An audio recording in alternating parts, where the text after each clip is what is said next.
Hello, Adult Coloring Cairo. This is an adult channel not intended for kids under the age of 13. YouTube Kids is for kids under the age of 13. If you're under the age of 13, bye. So who was first?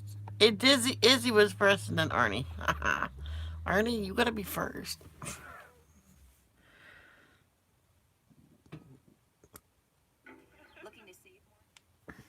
Yay! Booking.com was my ad today. Thank you very much. Hit the like button, people. Hey, Jerry. How are you, Jerry? Where have you been? I'm good.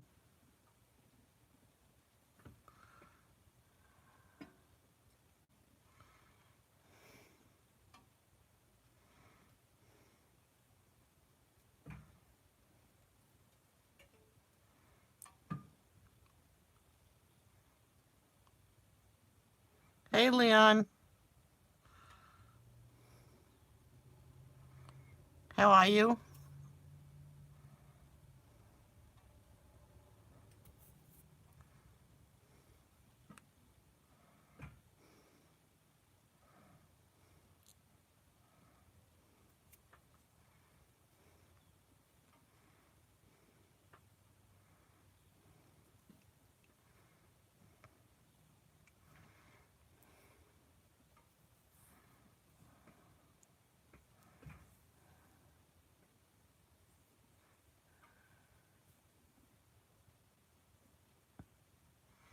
I got to go to the gym today. Let me ask him anyway. He told me to ask him this morning just in case. I don't know. I don't know. I gotta plug my phone in. Hopefully this is... Oh, I always forget about this. I always forget about it. Oh, when I was live yesterday, I got a warning about the squalls, and that scared the daylights out of me, but it was on the phone that I use, and it paused the live. Um,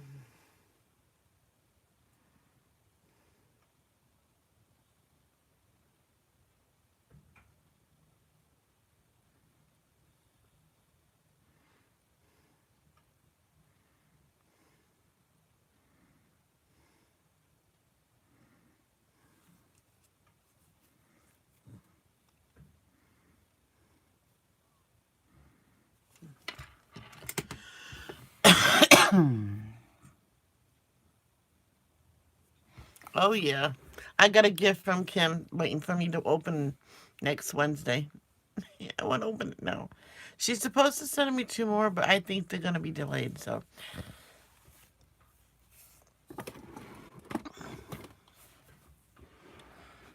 And,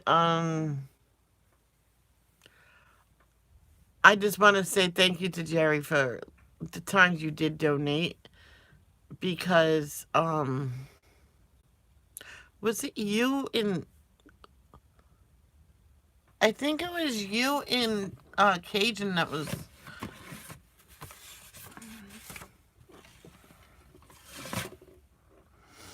yes, it was you and Pat that was going crazy during one stream. Because I'm already getting a check the 23rd. Oh, yeah, Izzy. I'm sorry. You donated too.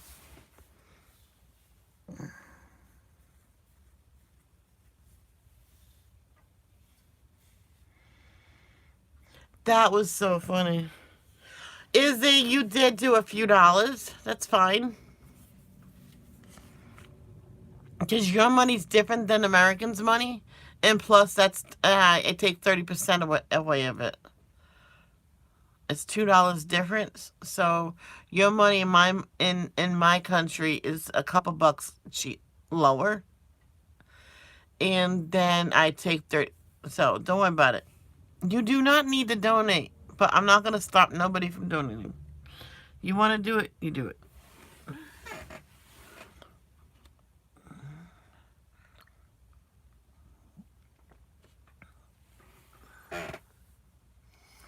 coffee tastes better with with the milk. Okay. Ah. How-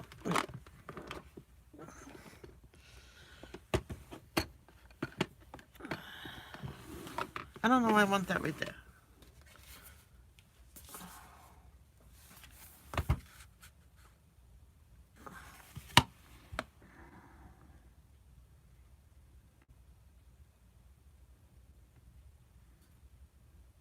All right, Arnie.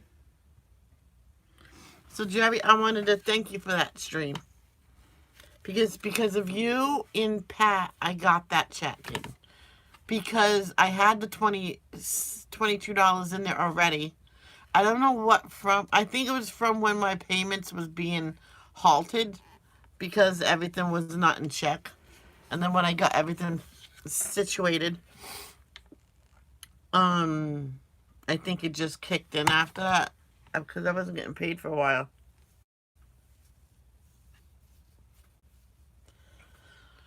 So,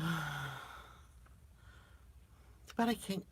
Too bad. I don't have more people here that I can get like paid every month. But you know what? This is good too. And no, I'm not asking you to. I'm just saying. All right. So yes, thank you so much.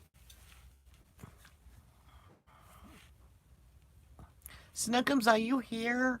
Snookums might be here.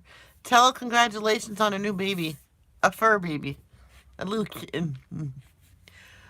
Our Father who art in heaven, hallowed be thy name. Thy kingdom come, thy will be done on earth as it is in heaven.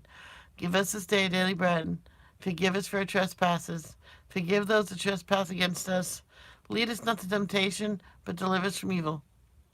For thine is the kingdom, the power, and the glory, forever and ever. Amen. And please look after the new kitten Cookie of Vicky's, and bless that kitten for to grow up big and strong. And same thing with Minx. That's with Pat. Amen.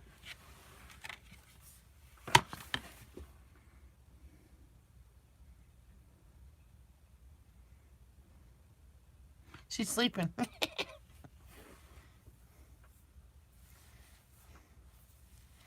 Okay. Arnie, I take it's my turn to read, correct?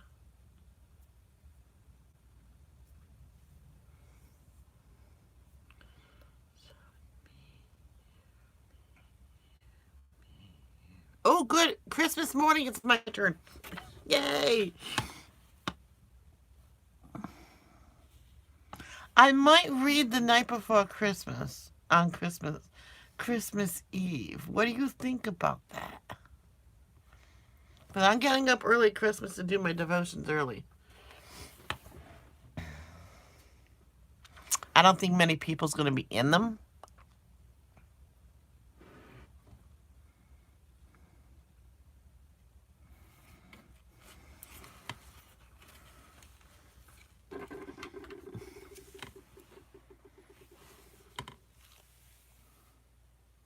I forgot what.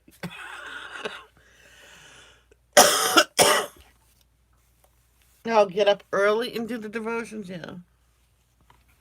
I already have the song for Christmas morning for I didn't even do my Carolmas. I was supposed to do it yesterday. Um for Carolmas on Christmas morning. Maybe we'll do a few. Today we're doing a couple. But I'll do those once I get home from the market.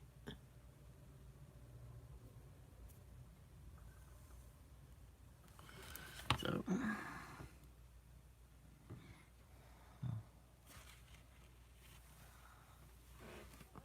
okay, let's get going. We're gonna be reading from Jesus Calling. I wish I had the other books, but that's okay. How much are these? $15 for this whole thing. All right, yeah, you can do that. Yeah, you read from Jesus Lives, and I'll do this one.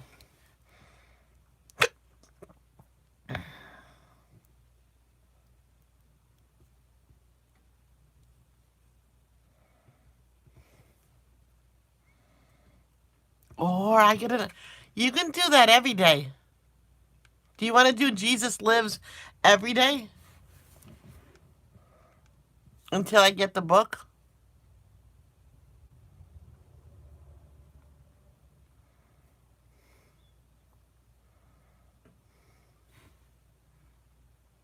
Because I have 3 other books of hers on my wish list.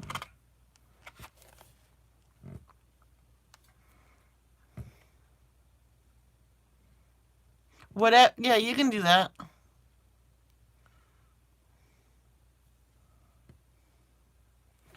Okay, let's get started. Jesus Calling, December 19th. Almost Christmas time. Do not be weighed down by the clutter in your life. Lots of little chores to do sometimes, in no particular order. If you focus too much on these pet, petty tasks, trying to get them all out of the way, you will discover that they are endless. They can eat up as much time as you devote to them. Instead of trying to do all your chores at once, choose the ones that need to be done today.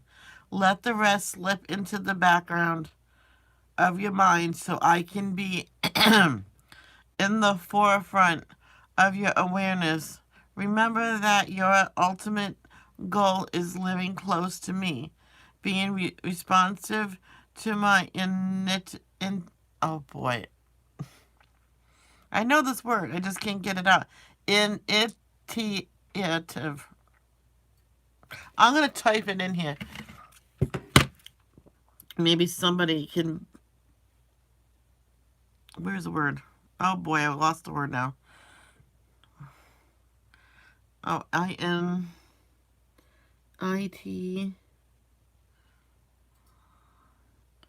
IATIV.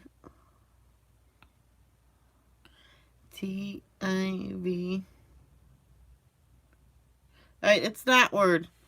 If anybody can abbreviate it for me, please. Goal is living close to me. Being responsive to my... Oh, I already read that part. Oh, boy. It's okay. I can communicate with you most... Oh, fun novel. I'm messing up. Being responsive to my initiatives. I have no idea. I can communicate with you most readily when your mind is uncluttered and turned toward me. Seek my face continually throughout this day. Let my presence bring order to your thoughts, infusing peace into your entire week. I came on early because I was hoping Pam will come on, because sometimes she does when I'm on early.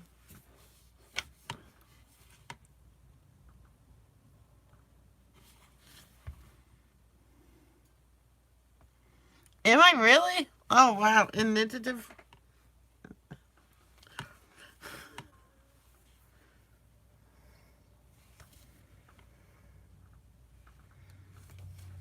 It doesn't sound right to me. I don't know why.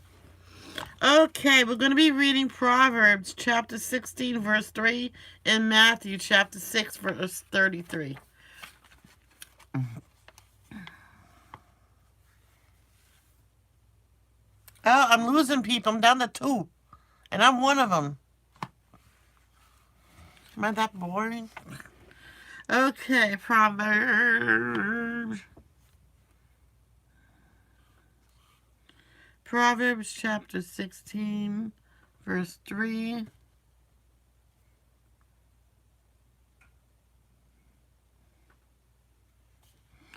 Commit your actions to the Lord, and your plans will succeed. That's true. Next is Matthew.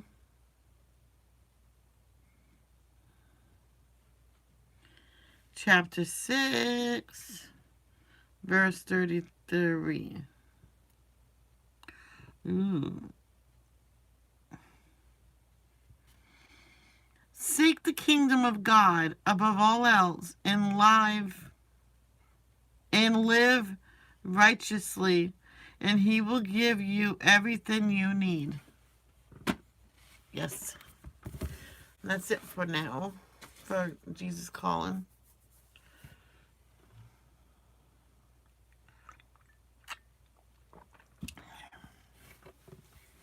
Now we're going to go to Ezekiel, and we're starting him today.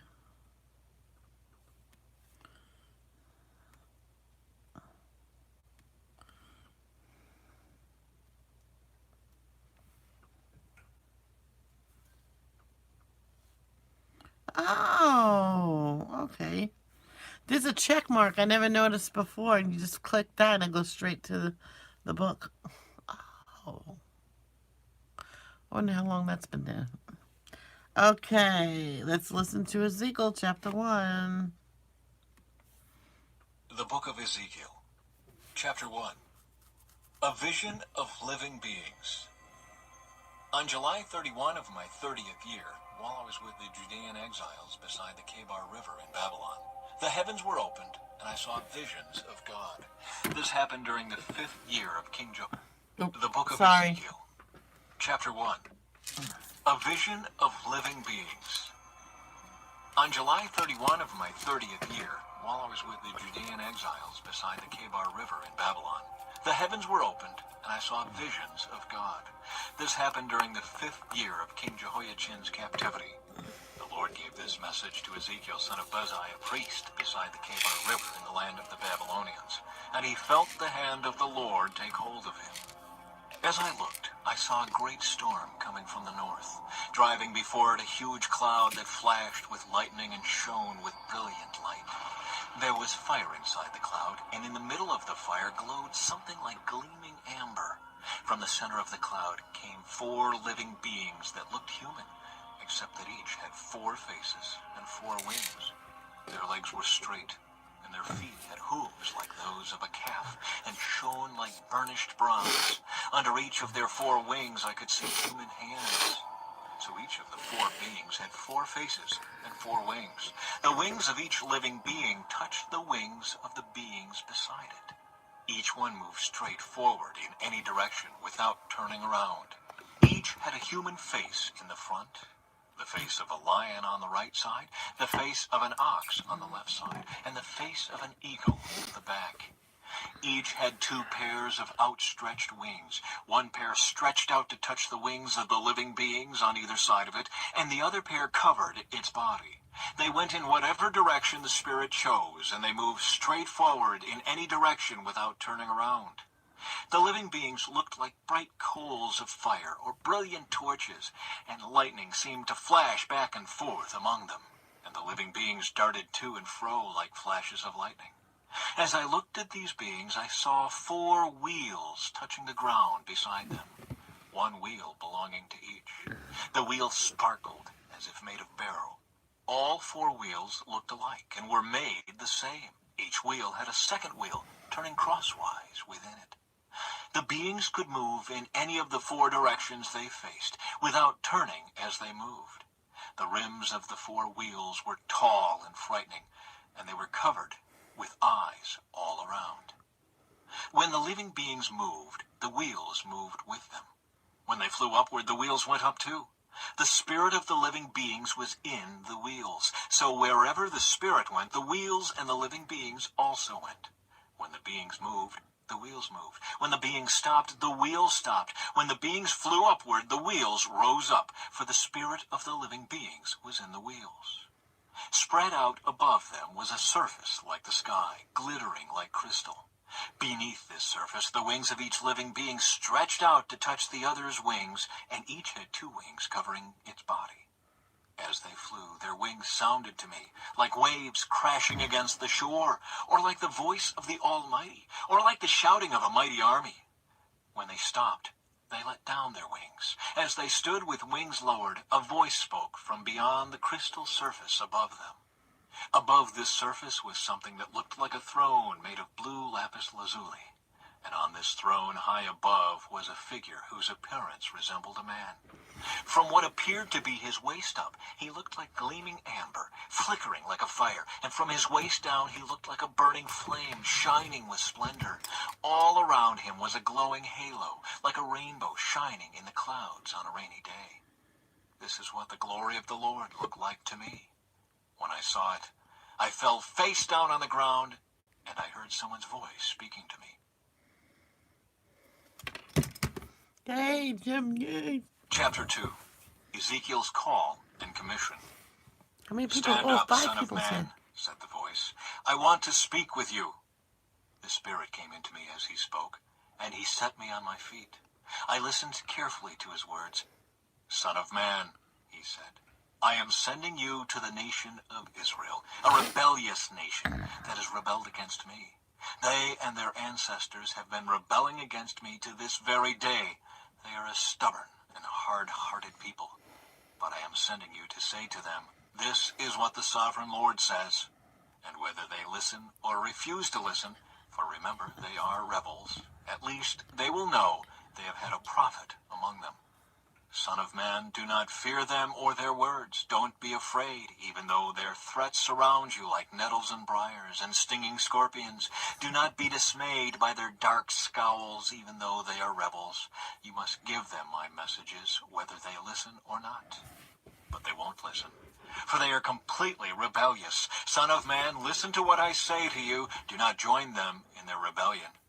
Open your mouth and eat what I give you. Then I looked and saw a hand reaching out to me. It held a scroll, which he unrolled.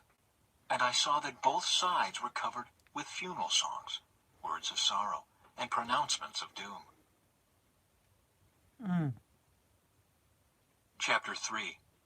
The voice said to me, Son of man, eat what I am giving you. Eat this scroll. Then go and give its message to the people of Israel. So I opened my mouth, and he fed me the scroll. Fill your stomach with this, he said. And when I ate it, it tasted as sweet as honey in my mouth. Then he said, Son of man, go to the people of Israel and give them my messages. I am not sending you to a foreign people whose language you cannot understand. No, I am not sending you to people with strange and difficult speech. If I did, they would listen. But the people of Israel won't listen to you any more than they listen to me, for the whole lot of them are hard-hearted and stubborn. But look, I have made you as obstinate and hard-hearted as they are. I have made your forehead as hard as the hardest rock. So don't be afraid of them or fear their angry looks, even though they are rebels. Then he added, Son of man, let all my words sink deep into your own heart first. Listen to them carefully for yourself. Then go to your people in exile and say to them, This is what the Sovereign Lord says. Do this whether they listen to you or not. Then the Spirit lifted me up, and I heard a loud rumbling sound behind me. May the glory of the Lord be praised in his place. It was the sound of the wings of the living beings as they brushed against each other, and the rumbling of their wheels beneath them. The Spirit lifted me up and took me away. I went in bitterness and turmoil, but the Lord's hold on me was strong. Then I came to the colony of Judean exiles in Tel Abib beside the Kebar River. I was overwhelmed and sat among them for 7 days. A watchman for Israel. After 7 days, the Lord gave me a message. He said, Son of man, I have appointed you as a watchman for Israel. Whenever you receive a message from me, warn people immediately. If I warn the wicked, saying, You are under the penalty of death, but you fail to deliver the warning, they will die in their sins, and I will hold you responsible for their deaths. If you warn them and they refuse to repent and keep on sinning, they will die in their sins, but you will have saved yourself because you obeyed me. If righteous people turn away from their righteous behavior and ignore the obstacles I put in their way, they will die. And if you do not warn them, they will die in their sins. None of their righteous acts will be remembered, and I will hold you responsible for their deaths. But if you warn righteous people not to sin, and they listen to you and do not sin, they will live, and you will have saved yourself too. Then the Lord took hold of me and said, Get up and go out into the valley, and I will speak to you there. So I got up and went. And there I saw the glory of the Lord, just as I had seen in my first vision by the Kebar River. And I fell face down on the ground. Then the Spirit came into me, and set me on my feet. He spoke to me and said, "Go to your house and shut yourself in. There, Son of Man, you will be tied with ropes, so you cannot go out among the people. And I will make your tongue stick to the roof of your mouth, so that you will be speechless and unable to rebuke them, for they are rebels. But when I give you a message, I will loosen your tongue and let you speak. Then you will say to them, 'This is what the sovereign Lord says. Those who choose to listen will listen, but those who refuse will refuse, for they are rebels.'" Chapter 4. A sign of the coming siege. "And now, Son of Man, take a large clay brick and set it down in front of you. Then draw a map of the city of Jerusalem on it. Show the city under siege. Build a wall around it so no one can escape. Set up the enemy camp and surround the city with siege ramps and battering rams. Then take an iron griddle and place it between you and the city. Turn toward the city and demonstrate how harsh the siege will be against Jerusalem. This will be a warning to the people of Israel. Now lie on your left side and place the sins of Israel on yourself. You are to bear their sins for the number of days you lie there on your side. I am requiring you to bear Israel's sins for 390 days, 1 day for each year of their sin. After that, turn over and lie on your right side for 40 days, 1 day for each year of Judah's sin. Meanwhile, keep staring at the siege of Jerusalem. Lie there with your arm bared and prophesy her destruction. I will tie you up with ropes, so you won't be able to turn from side to side until the days of your siege have been completed. Now go and get some wheat, barley, beans, lentils, millet, and emmer wheat, and mix them together in a storage jar. Use them to make bread for yourself during the 390 days you will be lying on your side. Ration this out to yourself 8 ounces of food for each day, and eat it at set times. Then measure out a jar of water for each day and drink it at set times. Prepare and eat this food as you would barley cakes. While all the people are watching, bake it over a fire and dry human dung as fuel, and then eat the bread. Then the Lord said, "This is how Israel will eat defiled bread in the Gentile lands to which I will banish them." Then I said, "O sovereign Lord, must I be defiled by using human dung? For I have never been defiled before. From the time I was a child until now, I have never eaten any animal that died of sickness or was killed by other animals. I have never eaten any meat forbidden by the law." "All right," the Lord said, "you may bake your bread with cow dung instead of human dung." Then he told me, "Son of man, I will make food very scarce in Jerusalem. It will be weighed out with great care and eaten fearfully. The water will be rationed out drop by drop, and the people will drink it with dismay. Lacking food and water, people will look at one another in terror, and they will waste away under their punishment." Snookums, that photo, Chapter 5. A that picture is like a picture you see on a greeting card. That's like a perfect picture of her. sign of the coming judgment. "Son of man, take a sharp sword and use it as a razor to shave your head and beard. Use a scale to weigh the hair into 3 equal parts. Place a third of it at the center of your map of Jerusalem. After acting out the siege, burn it there. Scatter Well another done. Tell him third well across done. your map and chop it with a sword. Scatter the last third to the wind, for I will scatter my people with the sword. Keep just a bit of the hair and tie it up in your robe. Then take some of these hairs out and throw them into the fire, burning them up. A fire will then spread from this remnant and destroy all of Israel.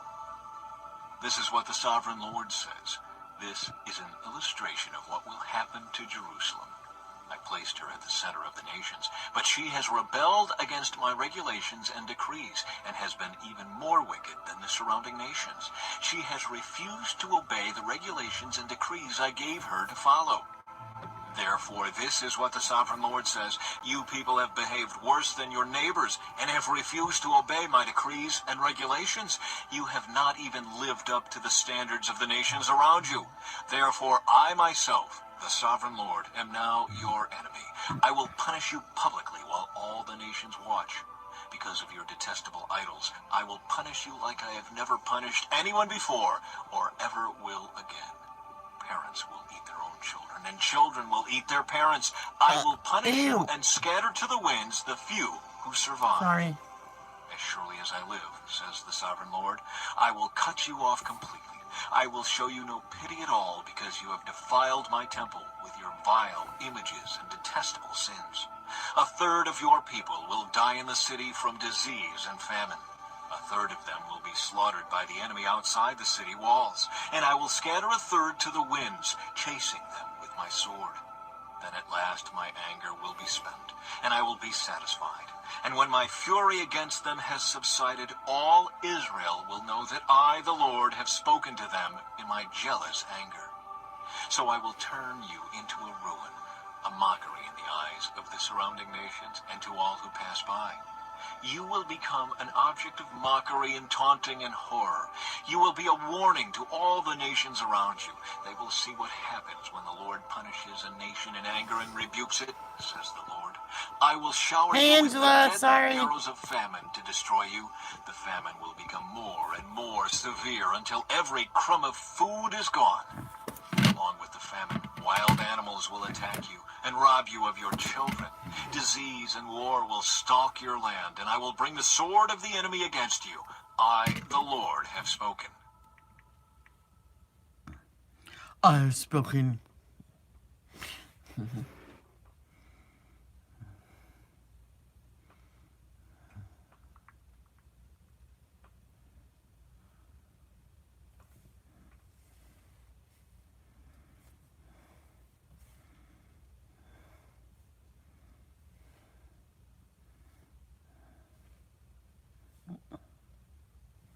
Chapter 6. Judgment against Israel's mountains. Again, a message came to me from the Lord. Son of man, turn and face the mountains of Israel, and prophesy against them. Proclaim this message from the sovereign Lord against the mountains of Israel. This is what the sovereign Lord says to the mountains and hills and to the ravines and valleys. I am about to bring war upon you, and I will smash your pagan shrines. All your altars will be demolished, and your places of worship will be destroyed. I will kill your people in front of your idols. I will lay your corpses in front of your idols and scatter your bones around your altars. Wherever you live, there will be desolation, and I will destroy your pagan shrines. Your altars will be demolished, your idols will be smashed, your places of worship will be torn down, and all the religious objects you have made will be destroyed. The place will be littered with corpses, and you will know that I alone am the Lord. But I will let a few of my people escape destruction, and they will be scattered among the nations of the world. Then, when they are exiled among the nations, they will remember me.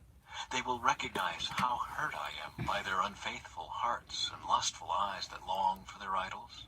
Then at last they will hate themselves for all their detestable sins. They will know that I alone am the Lord, and that I was serious when I said I would bring this calamity on them. This is what the sovereign Lord says. Clap your hands in horror and stamp your feet. Cry out because of all the detestable sins the people of Israel have committed. Now they are going to die from war and famine and disease. Disease will strike down those who are far away in exile. War will destroy those who are nearby, and anyone who survives will be killed by famine. So at last I will spend my fury on them. They will know that I am the Lord when their dead lie scattered among their idols and altars, on every hill and mountain, and under every green tree and every great shade tree, the places where they offered sacrifices to their idols. I will crush them and make their cities desolate, from the wilderness in the south to Riblah in the north. Then they will know that I am the Lord. Chapter 7. The Coming of the End. Then this message came to me from the Lord. Son of man, this is what the sovereign Lord says to Israel. The end is here. Wherever you look, east, west, north, or south, your land is finished. No hope remains, for I will unleash my anger against you. I will call you to account for all your detestable sins. I will turn my eyes away and show no pity. I will repay you for all your detestable sins. Then you will know that I am the Lord. This is what the sovereign Lord says. Disaster after disaster is coming your way. The end has come. It has finally arrived. Your final doom is waiting. O people of Israel, the day of your destruction is dawning. The time has come. The day of trouble is near. Shouts of anguish will be heard on the mountains, not shouts of joy. Soon I will pour out my fury on you and unleash my anger against you. I will call you to account for all your detestable sins. I will turn my eyes away and show no pity. I will repay you for all your detestable sins. Then you will know that it is I, the Lord, who is striking the blow. The day of judgment is here. Your destruction awaits. The people's wickedness and pride have blossomed to full flower. Their violence has grown into a rod that will beat them for their wickedness. None of these proud and wicked people will survive. All their wealth and prestige will be swept away. Yes, the time has come. The day is here. Buyers should not rejoice over bargains, nor sellers grieve over losses, for all of them will fall under my terrible anger. Even if the merchants survive, they will never return to their business. For what God has said applies to everyone. It will not be changed. Not one person whose life is twisted by sin will ever recover. The desolation of Israel. The trumpet calls Israel's army to mobilize, but no one listens. For my fury is against them all. There is war outside the city and disease and famine within. Those outside the city walls will be killed by enemy swords. Those inside the city will die of famine and disease. The survivors who escape to the mountains will moan like doves, weeping for their sins. Their hands will hang limp. Their knees will be weak as water. They will dress themselves in burlap. Horror and shame will cover them. They will shave their heads in sorrow and remorse. They will throw their money in the streets, tossing it out like worthless trash. Their silver and gold won't save them on that day of the Lord's anger. It will neither satisfy nor feed them, for their greed can only trip them up. They were proud of their beautiful jewelry and used it to make detestable idols and vile images. Therefore, I will make all their wealth disgusting to them. I will give it as plunder to foreigners, to the most wicked of nations, and they will defile it. I will turn my eyes from them as these robbers invade and defile my treasured land. Prepare chains for my people, for the land is bloodied by terrible crimes. Jerusalem is filled with violence. I will bring the most ruthless of nations to occupy their homes. I will break down their proud fortresses and defile their sanctuaries. Terror and trembling will overcome my people. They will look for peace, but not find it. Calamity will follow calamity. Rumor will follow rumor. They will look in vain for a vision from the prophets. They will receive no teaching from the priests and no counsel from the leaders.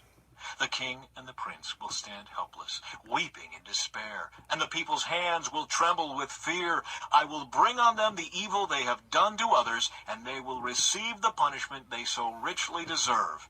Then they will know that I am the Lord. That's true. Chapter 8. Idolatry in the Temple. I keep thinking Then, they on said September idolatry. 17th, during the 6th year of King Jehoiachin's captivity, while the leaders of Judah were in my home, the sovereign Lord took hold of me. I saw a figure that appeared to be a man. From what appeared to be his waist down, he looked like a burning flame. From the waist up, he looked like gleaming amber. He reached out what seemed to be a hand and took me by the hair. Then the Spirit lifted me up into the sky and transported me to Jerusalem in a vision from God. I was taken to the north gate of the inner courtyard of the temple, where there is a large idol that has made the Lord very jealous. Suddenly the glory of the God of Israel was there, just as I had seen it before in the valley. Then the Lord said to me, Son of man, look toward the north. So I looked, and there to the north, beside the entrance to the gate near the altar, stood the idol that had made the Lord so jealous.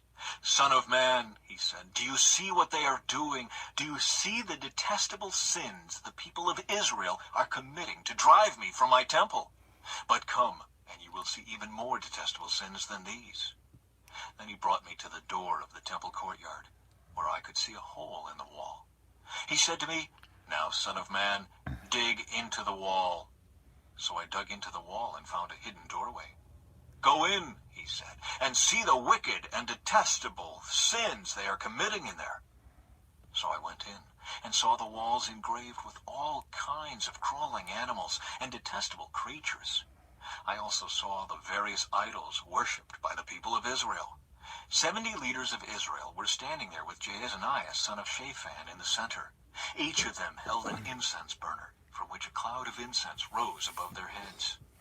Then the Lord said to me, Son of man, have you seen what the leaders of Israel are doing with their idols in dark rooms? They are saying, the Lord doesn't see us. He has deserted our land. Then the Lord added, Come, and I will show you even more detestable sins than these. He brought me to the north gate of the Lord's temple, and some women were sitting there, weeping for the god Tammuz. Have you seen this? He asked. But I will show you even more detestable sins than these. Then he brought me into the inner courtyard of the Lord's temple. At the entrance to the sanctuary, between the entry room and the bronze altar, there were about 25 men with their backs to the sanctuary of the Lord. They were facing east, bowing low to the ground, worshipping the sun. Have you seen this, Son of Man? He asked. Is it nothing to the people of Judah that they commit these detestable sins, leading the whole nation into violence, thumbing their noses at me, and provoking my anger?